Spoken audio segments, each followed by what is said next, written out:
So you might be leaning on hormonal herbs for period problems, for dysmenorrhea, amenorrhea. Maybe you're coming off contraception, maybe you're menopausal, maybe you're perimenopausal. So many reasons that you could be leaning on hormonal herbs. Are you leaning on the right ones for you? And are you using hormonal herbs that could be making it worse for you? That's what this video is going to be all about, how to use hormonal herbs the right way, because there is a right way for each different herb. They have very specific indications, and we're particularly going to dive into vitex agnus castus, which is a herb that is being used for PMS and things like menstrual cramps, breast tenderness, things like this. And I think it's being overused a little bit, and I think that in some cases it might be making it worse because it's a very picky herb. So we're just going to talk about the specific indications for vitex agnus castus and some other ways to support your hormones, and also the other hormonal herbs that I'm seeing being used and the specific indications for those. So really going to find out the right one for you today. Okay, so let's talk about phytoestrogens in general to start off with, because that seems to be the most predominant category of hormonal herbs that people lean on when they have troubles with PMS, with estrogen dominance, with menopause, and all of these other symptoms, acne, all of these. So phytoestrogens, what are they? Phytoestrogens are compounds that are found in plants that structurally resemble the hormone estrogen. They are not estrogen, they're not identical, but they are similar enough to our own estrogen that they can block the receptors temporarily, so thus they exhibit a estrogenic effect in our body. The phytoestrogens can influence various physiological processes such as reproduction, obviously, fertility, bone health. So estrogen is a key part of bone health. That's why there's a higher risk for osteoporosis during menopause, because the estrogen goes down. Cardiovascular function as well is highly dependent on estrogen. One interesting thing to remember here is that for these hormones, estrogen, progesterone, testosterone, all the rest, there are receptors for these hormones on every single cell throughout our body. So when we talk about all of these hormones, estrogen, progesterone, testosterone, we're not just talking about the effects that they have on the reproductive system, and we're not just talking about male and female, because both males, both females have all of these hormones, have all of these receptors on all of their cells all throughout their body. This is why we get brain fog when we have a hormonal imbalance, because we have those receptors in all of the cells in our body. So that's just an interesting side note. Okay, so yeah, so one thing as well is, why do plants make these phytoestrogens in the first place? Because they're not making them for us, they're making them for them. We just find them very useful. And in the plant, these compounds do serve various functions. Some include defense against herbivores, and they do actually function hormonally inside the plant as well, so they can support plant growth and development, which is quite interesting. I think often we lean on herbs and we use herbs and we think, oh, this is so good for us, but actually it's not made for us. It's, you know, it's serving a purpose elsewhere in life as well. And that purpose that it serves in the plant's life can indicate the purpose that obviously could help us sometimes. Okay, so some phytoestrogenic herbs. Again, we might want to use these if we are finding a estrogen imbalance, such as PMS or acne or cramps or anything like this, menopausal symptoms. So let's start with red clover. Red clover is specific for estrogen dominance. So maybe you have had the blood test and you find that your estrogen is dominant. Doesn't have to be high necessarily. So when we talk about hormonal balance, we do mean balance. We mean the most important part is that ratio between progesterone and estrogen. It's not necessarily, It is a little bit how high, how low are they, but mostly it's which one is dominant in the ratio that influences the kind of effects that you're going to feel. It's the same with the omegas, omega-3, omega-6, omega-9. The ratio that they're in is the feeling that you feel. So phytoestrogenic herbs, red clover. So that is specific for estrogen dominance associated with poor detoxification and lymphatic function. So this is where it comes in really useful for menopause symptoms. If your estrogen dominance is related to your liver not processing hormones effectively, which can come after a lifetime of poor detoxification, poor diet, poor elimination, poor exercise, however you got there. Red clover is specific for that detoxing, lymphatic pushing person who needs that push. It's a really good spring tonic. They pop out in the spring and it's highly indicated in that watery, moving. I'd be looking for somebody who has acne. That would be a prime example of acne and estrogen dominance. Prime red clover person. Then we have wild yam, Dioscorea villosa, which is specific for menopausal associated hormone issues. I think of Dioscorea for somebody with, low level pain, not extreme. They're going through the menopause. Hot flushes is when I really think about wild yam. It's a really feminine herb. And I do believe that herbs have personalities. That's how I work with them. And I believe that wild yam is very specific for that feminine feeling. Then there's Angelica sinensis, which it comes from traditional Chinese medicine. We use the root, and it really is an angelic presence. It is. I think of Angelica for younger women who maybe have secondary amenorrhea, so they had their period, they lost it because of stress or something we'll get onto in a minute called blood deficiency, and they're just a bit lost in life and they really need that kind of matriarchal angelic presence over them. So this is Angelica sinensis, and we use the root.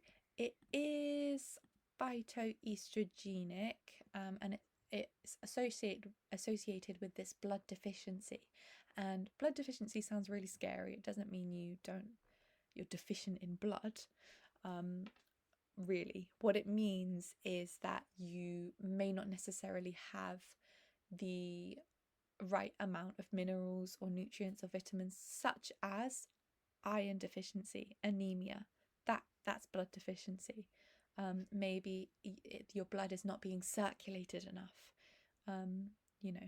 The person would present as quite timid, quite deficient, quite I want to say weak, quite frail, maybe constitutionally flighty. That's the situation that I would see Angelica sinensis being indicated in. Some young woman who's really been through the ringers and is just very stressed and has lost their period as a result, or somebody who has never had their period as a result of trauma or stress. So this is that blood deficiency. Convalescence, malnutrition, this sort of thing, postpartum even. Then the last one I'm going to talk about in phytoestrogens is black cohosh, and black cohosh is one of those that really fits the doctrina signatures. So it really looks like what it's good for, and it looks like a spine. It's like straight up, like solid, and it really does look like that spinal cord with a bit fluffing out at the top. And the situation I would consider black cohosh in is if there is pain in both the lumbar and the this area, like jaw, migraines, like in the neck, headaches associated with this hormonal fluctuation. So again, it is a phytoestrogenic. It is associated with period pain that's crampy and menopausal symptoms, but that is the specific indication is that head neck and lumbar pain. So that spine brain axis. Okay, of course there are so many more phytoestrogens. I can't cover them all, but those are just some of the more popular ones, and some specific situations I would look to them. Because you know that you Google them and you find these herbs and it's like, oh great, they're phytoestrogenic, yeah, let's use that one. But actually, is it the right one for you? Like, they're all phytoestrogenic, so which one do you choose? That's where really getting to know the herb as it traditionally is helps so much. There are contraindications for using phytoestrogens, so yeah, do be careful. This includes pregnancy, obviously, because they are estrogenic, and obviously estrogen receptive cancers is a big one as well. Don't use phytoestrogens if you have estrogen receptive cancers. Okay, let's move on to agnus castus, which is this herb that I'm seeing not go viral, but definitely being used more liberally, more freely than I feel like it should be. I feel like agnus castus should have so much more respect and so much more specificity than it's awarded. So the situation, so agnus castus is not a phytoestrogen. It works in another mysterious way. We think that it works directly on the pituitary gland, which is quite rare for herbs, and one of the primary reasons I believe it should be so carefully dealt with. So generally, agnus castus has been found to increase progesterone in relation to estrogen, and decrease prolactin. And yeah, does this through direct effect on the anterior pituitary. So yeah, it's indicated. Say if you have your blood test and you get a low progesterone reading, and obviously high estrogen, then that's the situation that I would consider it in. There is a difference between just so you have low progesterone. There's a difference between estrogen dominance with normal progesterone. That's different. Agnus castus is indicated for actually low progesterone numbers. Yeah, and some situations that you might want to go and test those blood test levels. I'll get to blood tests in a minute. They're a bit controversial, but some situations that you might want to consider looking into agnus castus, possibly support withdrawing from contraception, because progesterone can be lowered with long-term use of contraception. Depends which one you use, obviously. PMS associated with low progesterone, estrogen dominance associated with low progesterone, menopausal symptoms such as migraines. There is a traditional use of agnus castus being used in early pregnancy to reduce the likelihood of miscarriage. So there's that really specific indication, but I would strongly advise talking to a herbalist about that specific indication. Also for improving fertility as well, that being a direct result of improving ovulation and menstruation. The blood tests, the reason that I mentioned that they're controversial is because they're great,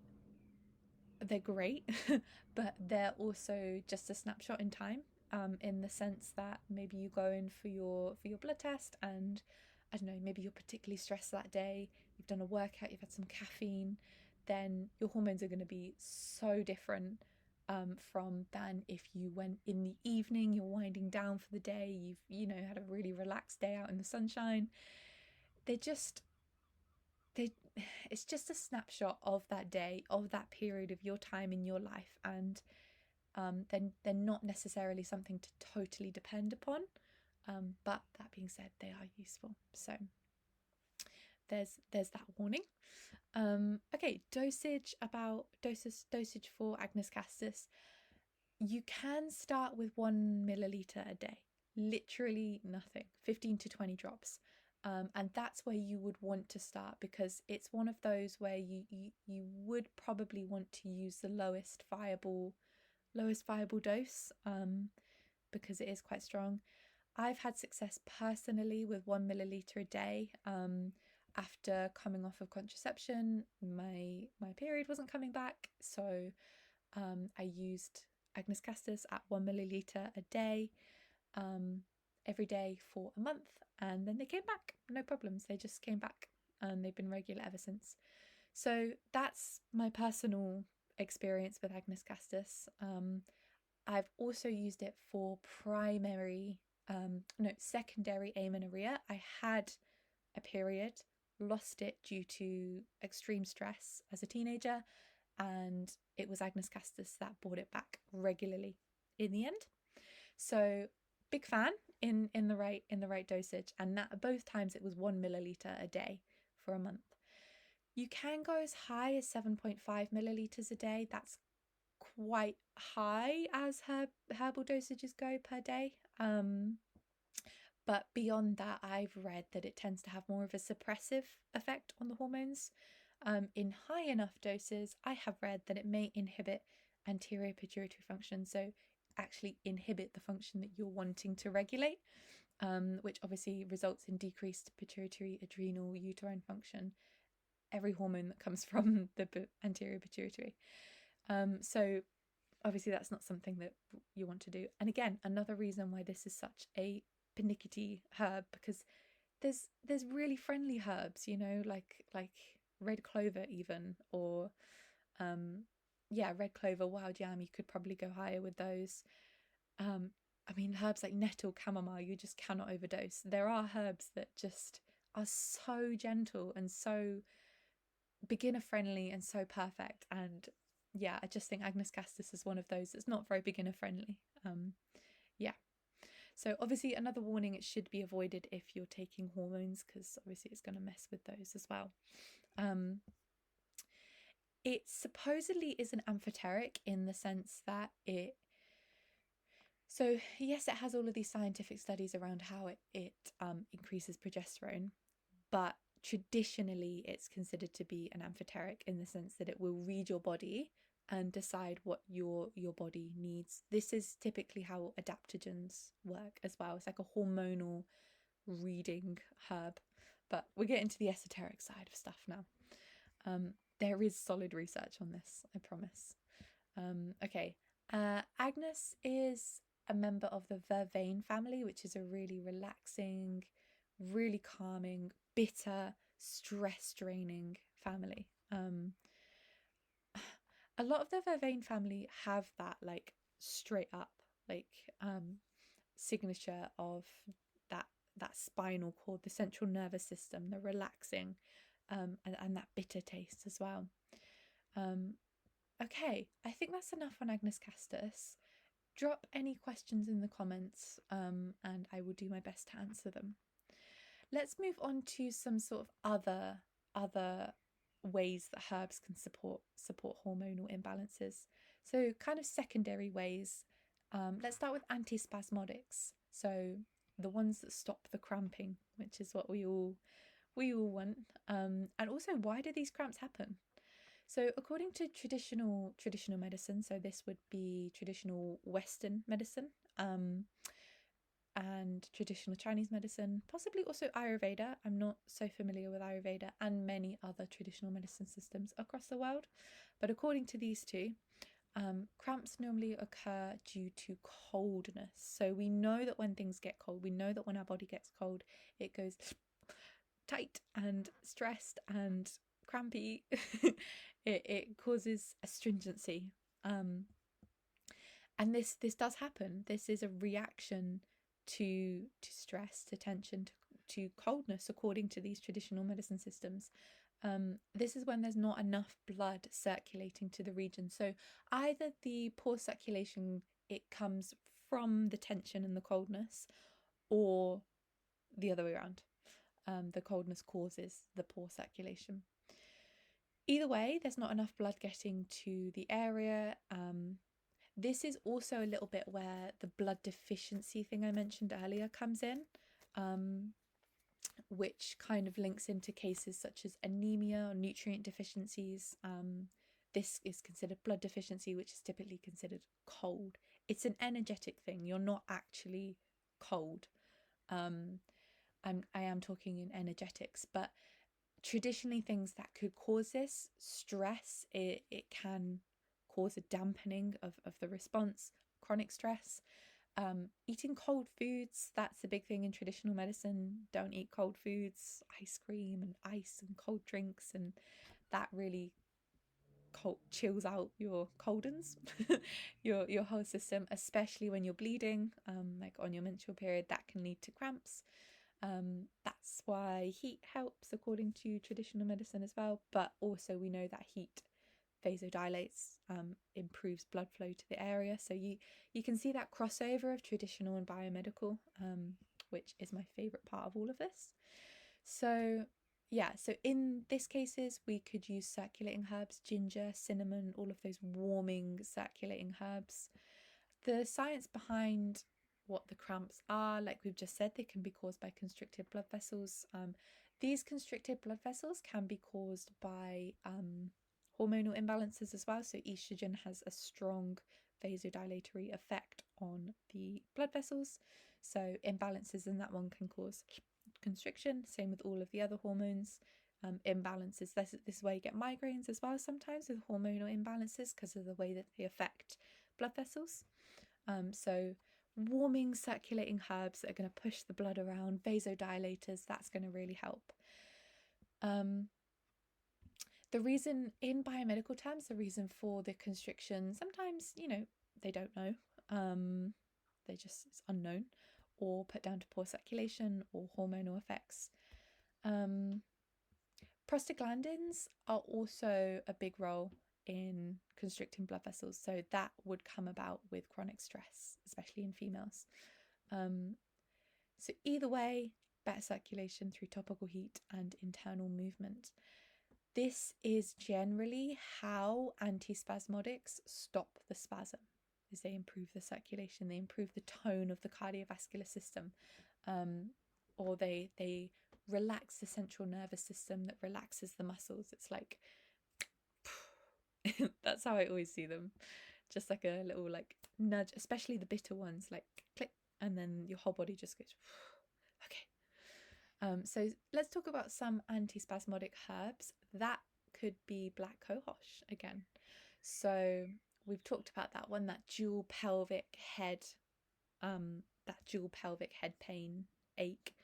Then you've got Viburnum opulus or Viburnum prunifolium, which is cramp bark.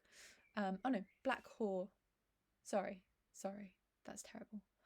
Viburnum opulus, Viburnum prunifolium, that's black haw and Guelder rose, which are interchangeable, and should be considered in cases of the pain being in the back, the legs, and giving muscle cramps. So these two are really indicated for that lumbar, like down the legs, like sciatica sort of pain from menstruation or from hormones. They can be quite effective in those kind of painy cramps. Then there's chamomile, the classic, especially if it's associated with nausea. It's a very relaxant, relaxes smooth muscles. There are two kinds of chamomile. There's Matricaria and there's Nobilis. The cheapest is Matricaria, and this is likely the one that you will get in the teas that you buy in the shop.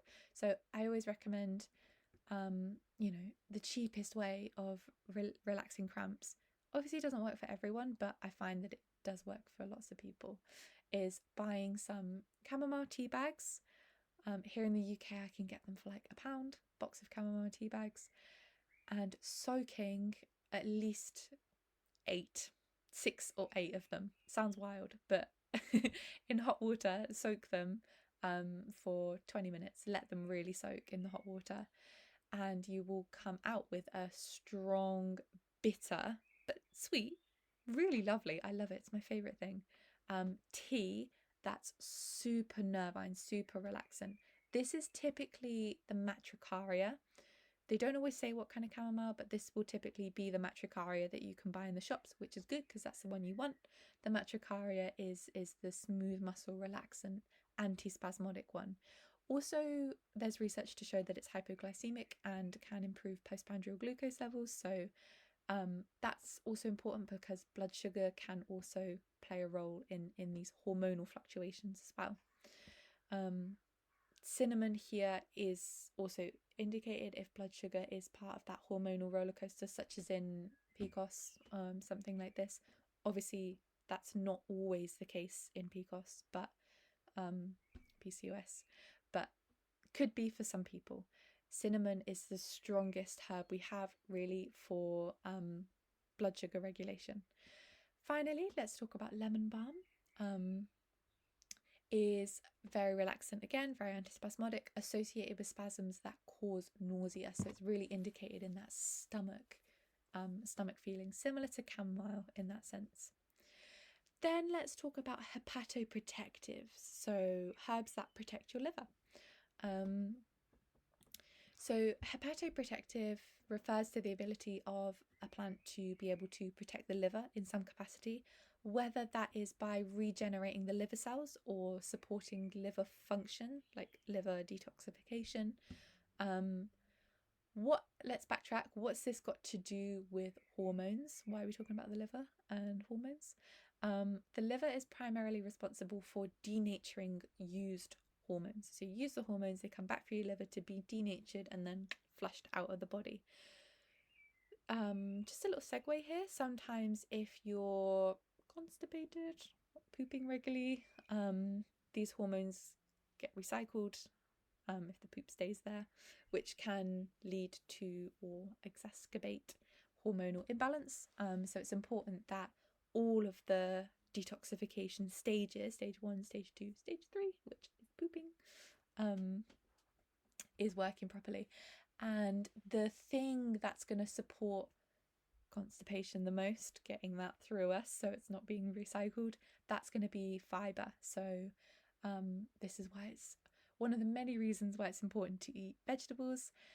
We can also get fiber in oats and beans, grains. This is what's going to pull that out and prevent the hormonal imbalance from that poor phase 3 detoxification. Okay, so the liver.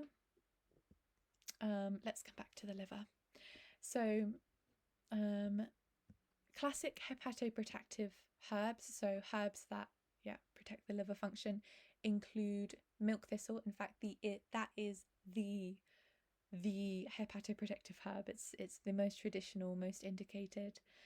It contains silymarin, which has so much research behind it, has been shown to regenerate liver cells, and the liver can regenerate itself. It's a very resilient organ, and protect itself from damage. And the silymarin in milk thistle, also found in schisandra and some other herbs as well, I believe.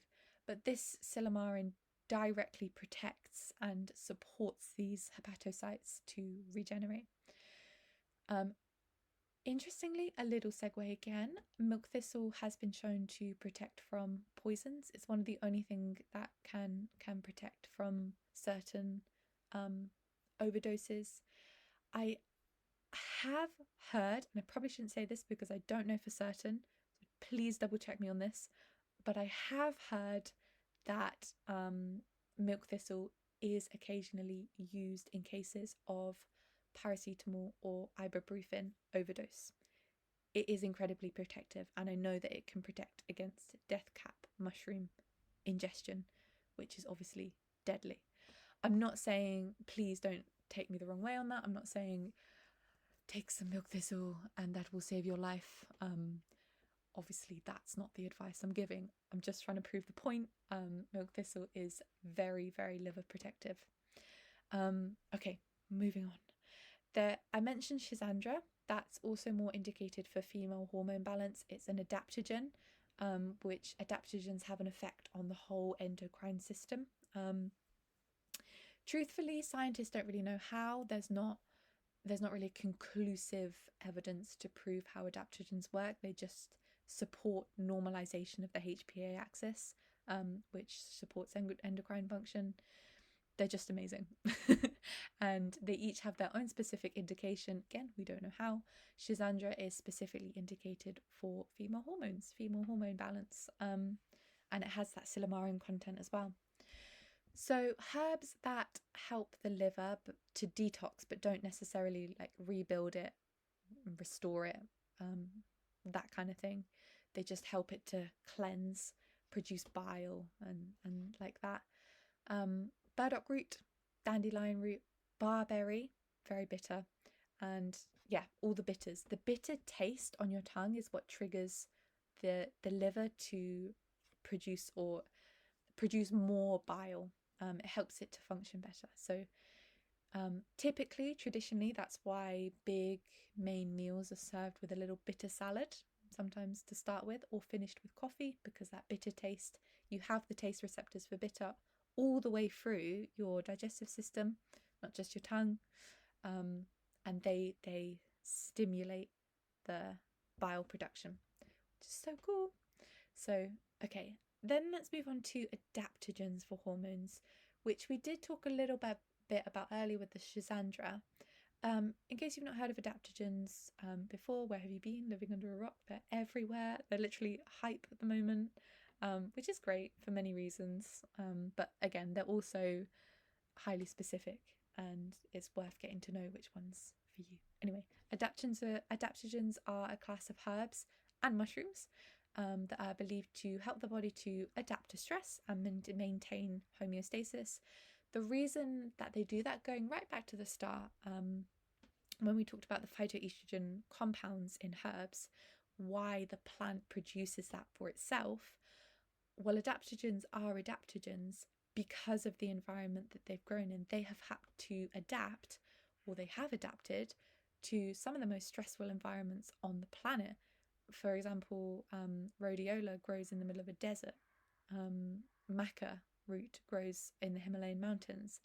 The reason that they help us to adapt to stress is because they themselves have adapted to extreme stress. So that's just really interesting. So there isn't really an agreed upon definition of adaptogens, and they typically, the way that an adaptogen gets agreed that it is an adaptogen is according to 4 specific characteristics. One, they are non-specific.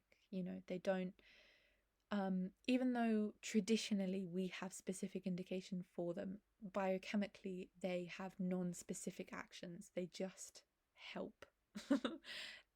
Number 2, they are normalizing, so they're not going to, this is why vitex, agnus, castus is not an adaptogen, because it's not normalizing. It increases progesterone. It doesn't balance it if you're low and balancing it if you're high. It doesn't bring it to that normal. It specifically increases something. So they're normalizing. Number 3, they're low toxic and low side effect. So you can take high doses of these adaptogens with very minimal studied and traditionally seen side effects to that, and you can take them for long periods of time. In fact, you should take them for long periods of time. One pet peeve is seeing like ashwagandha or something like this on a coffee menu. It's like, add an ashwagandha shot for £5, and it's like, oh, so expensive, but maybe it will really help me. But it won't, because they're adaptogens, and you have to take a good dosage for at least 2 months, so that's a herbal scam that, yeah, don't do that. Maybe you like the taste. It is a good taste. So number 4, the final pillar that makes them an adaptogen, is that they have evidence-based support. So yeah, this is why adaptogens are so reliable, because there is so much research behind them. Really, really strong research. The research started in Russia, so I think that says everything. I'm joking. So the non-specific bit makes it hard to choose an adaptogen specific for female hormone balance, but that's when we turn to tradition. So traditionally, ashwagandha and Schisandra are the closest that we can get to female hormone balance. Ashwagandha is more indicated for modulating cortisol and is indicated in sleep disturbances due to cortisol imbalance. Ashwagandha's Latin name is Withania somnifera, so somnifera meaning to sleep, Withania meaning smell of the horse. So it does smell like a horse. Or it could be that it gives you this, oh no, it's Withania is the strength of the horse. something like this. It gives you the strength of a horse because of that cortisol balancing. It's also very high in iron and can correct menstrual irregularities caused by iron deficiency anemia. If you have anemia, do get that checked out, because there are some like pernicious anemia. You need to know what kind of anemia you have. If it's just iron deficiency because you're not getting enough iron, then simple, take some more iron. But it could be an absorption issue. It could be conversion, or there's several things that it could be. But ashwagandha has iron, so can correct that specific kind of iron deficiency anemia. Schisandra is more indicated in metabolic disturbances, again, liver protective, blood sugar balancer, and that's how it supports. Or maybe it's not, we really don't have the evidence, but that might be how it supports female hormone balance. Okay, let's move on to tonics. Tonics and what that really means. So tonic is a word that gets thrown around a lot. They're as vague and unspecific as adaptogens, really, with less scientific evidence, to be honest. But very strong traditional use. We know that. We know, like, the grandmas give the tonics. Grandma's tonic. That's where they come from. And that's the kind of idea that you should be thinking of when you think of tonics. They're generally considered to be a herb or a mix of herb that brings nourishment, vitality, tone, and generally improved function to a system. So vague as anything. Tonics are usually high in minerals and vitamins and have specific long-term restorative effects. So, for example, goji berries are tonics. Very nutritive. Oat straw is a tonic for the nervous system. We've got lots of minerals and electrolytes that can support nervous system function, and just generally tones the nervous system over time. Nettle is a tonic, very high in iron, calcium, phosphate. Is it phosphate? Potassium. It nourishes you, it builds you up. So what's this got to do with hormones then? Hormonal health is pernickety. It's very specific, and it utterly depends, especially female hormones, which is what we're talking about today. Very responsive to stress and mineral balance in the body. And fats depends on the right balance of fats, depends on electrolytes, depends on minerals, vitamins, circulation, and relative strength of the blood. Again, that blood deficiency thing. If one or more of these elements become depleted in stress, remember that stress can be physical, emotional, mental, can be chronic illness, can be the worrying of a chronic illness. Stress comes from so many different angles. Can be the environment you're living in. Maybe you have a really chill life, but you live somewhere really stressful. Stress on the body. I think we need to encourage. Well, I would like to encourage people to move away from the linear thinking of what stress could be. So tonics address one or more of these pillars. So let's look at some specific herbs for the reproductive organs, specific tonic herbs. Firstly, there's ashwagandha, which is an Ayurvedic, we talked about this one, Ayurvedic Indian herb, means the strength of a horse. So the strength of a horse could easily be the smell, could be the fact that it gives you the strength of a horse. Improves endurance. I believe there's research on this. Improves athletic endurance, and specifically indicated in hormonal imbalances that are related to stress and cortisol that are affecting sleep. So it is really sleep specific. If you're having sleep issues, ashwagandha is. And again, with all of these, please remember 2 months at least. Give them 2 months to work. Stick with them. Yeah, give them a chance. Okay, then there's goji berry. Don't think this is actually an adaptogen according to the 4 pillars, but it is very nourishing, very tonic. Oh no, we're talking about tonics. Yeah, sorry. So it is a tonic. It's a Chinese herb. In the Chinese medicine system, it's used to build the blood where the blood is deficient, and this could be related to minerals, vitamins, or to the circulation of the blood. There's a whole thing about blood deficiency in Chinese medicine, which I am not qualified to talk about. But if you feel like you fit that, then definitely go and have a research of it. It's very interesting. I will stop that there. Not my area.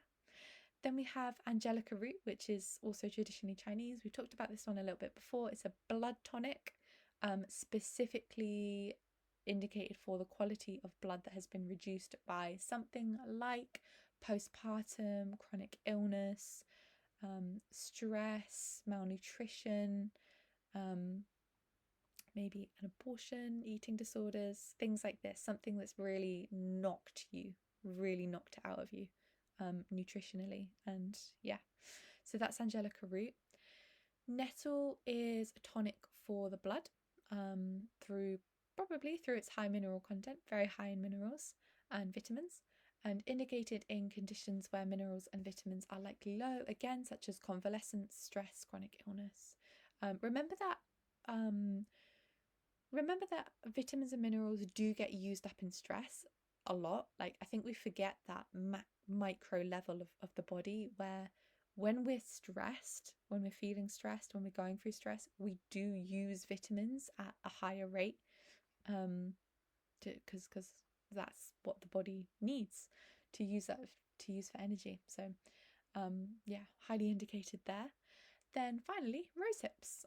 They are deeply nourishing, and they're also known to work on the emotional heart, indicated in cases of hormonal imbalances associated with grief and loss and depression and that really heartfelt loneliness. So that's rose.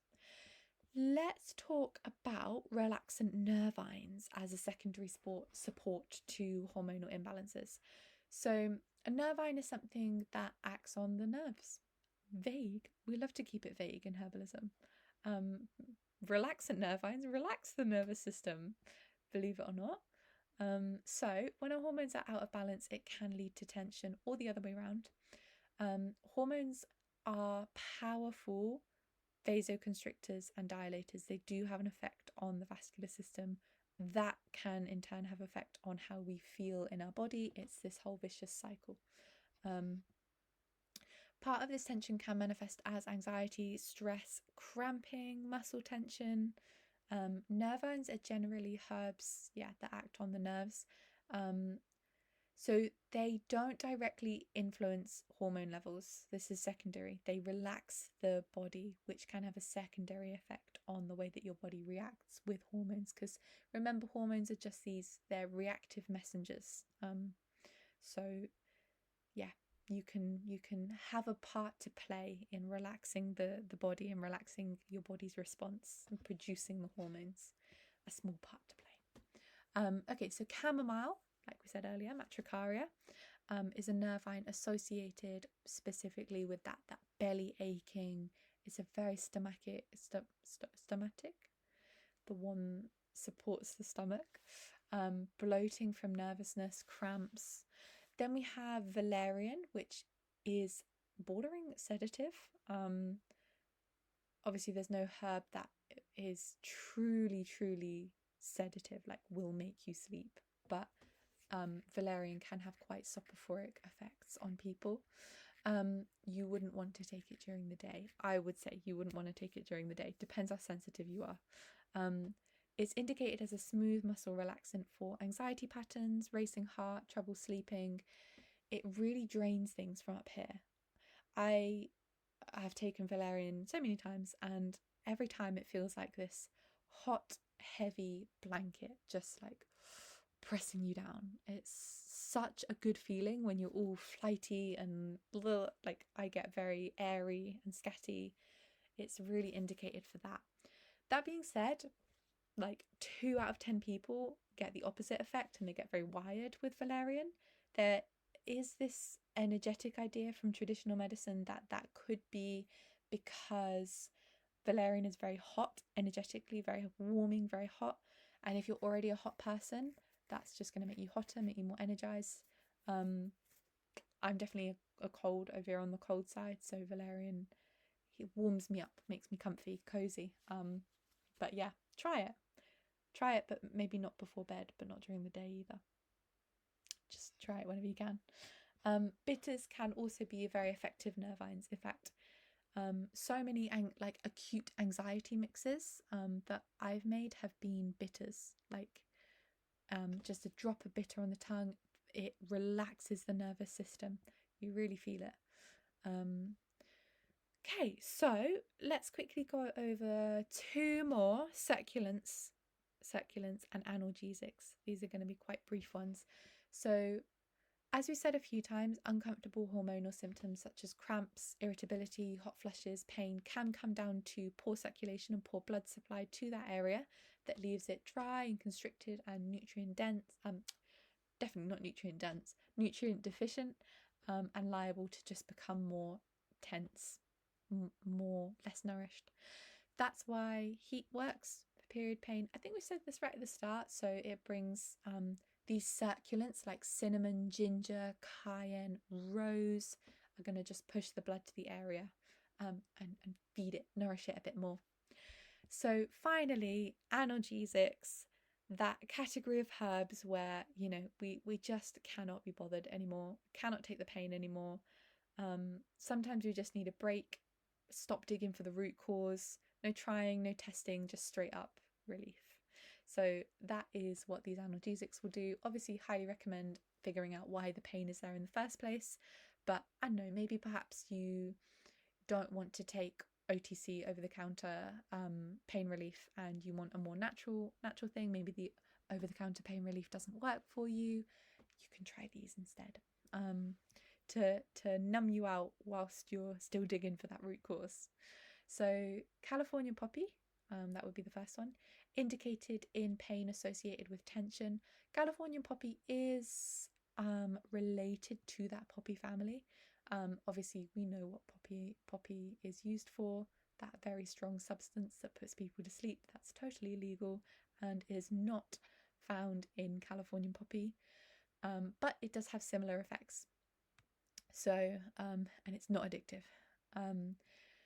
It's partly pain relieving because of its antispasmodic effects, and partly because of its interaction with GABA, and specifically indicated in supporting sleep, so that pain that's keeping you up at night.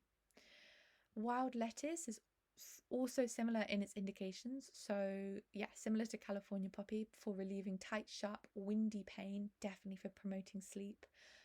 If you've ever read the Beatrix Potter books, obviously that's what the rabbits eat when they go into Mr. McGregor's garden. They're nibbling on the lettuce and then they all fall asleep. One of them ends up in a pie. Really terrible for him. But yeah, that's wild lettuce.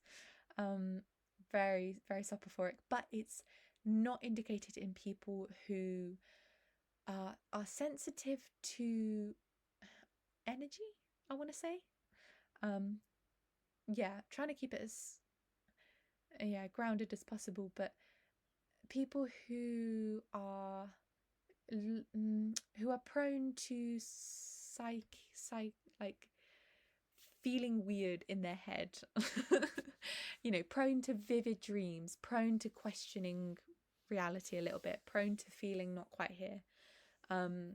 Wild lettuce could make that worse. It's a little bit psychoactive in that way. So that's just a warning there. Don't do it if you're prone to vivid dreams. Black cohosh. We've mentioned that one throughout. Maybe that's our herb of the video. It's our last one we're going to talk about. Oh no, we have one more after this. So black cohosh is obviously the classic menstrual pain relief herb. It binds to opioid receptors, has a vasoactive effect to relieve the pain, also estrogenic, as we've seen before, can rebalance estrogen if that's the cause of the pain, and is specific for musculoskeletal pain and tension in the neck and the pelvis. Finally, the last one for pain relief, willow bark.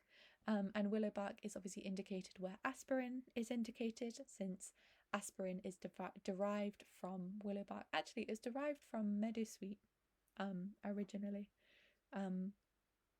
Yeah, that's salicylic acid. So willow bark tea, of the bark, you make a tea with it. Basically the same as aspirin there. And can inhibit prostaglandins if they are the cause as well of the pain. So I hope that's helpful. I hope we have some ideas. I've been talking for an hour. That's crazy. Well, I hope some people get some use out of that. Thank you.